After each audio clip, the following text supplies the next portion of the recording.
Assalaamu alaykum wa rahmatullaahi wa barakaatu.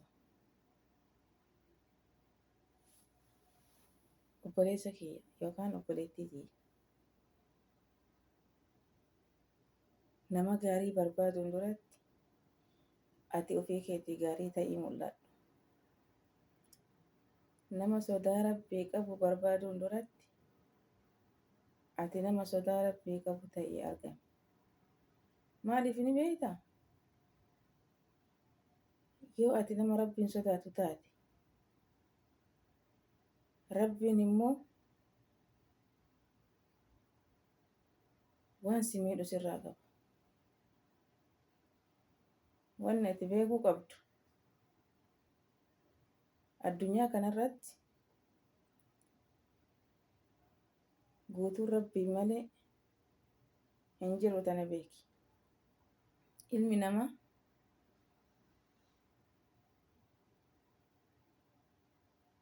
kun sammuudhaan wal caala.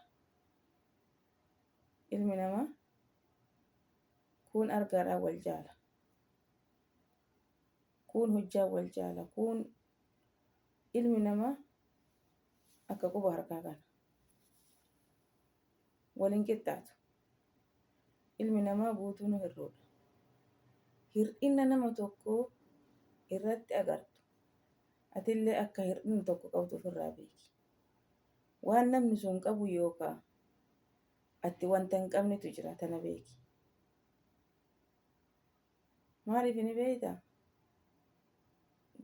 Kun tokko dhokkateet walitti fida.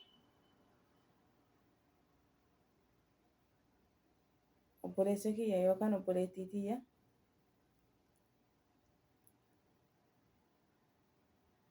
yoo ati ofii keetii nama gaarii taate, yoo ati ofii keetii nama adaba qabu taate, yoo ati ofii keetii nama ihtiraama qabu, nama sodaa Rabbii qabu taate, yoo ati ofii keetii nama waa saalfatu taate, namni sitti dhufu sun badaanuu yoo sitti dhufee gaafa tokko, gaafa lama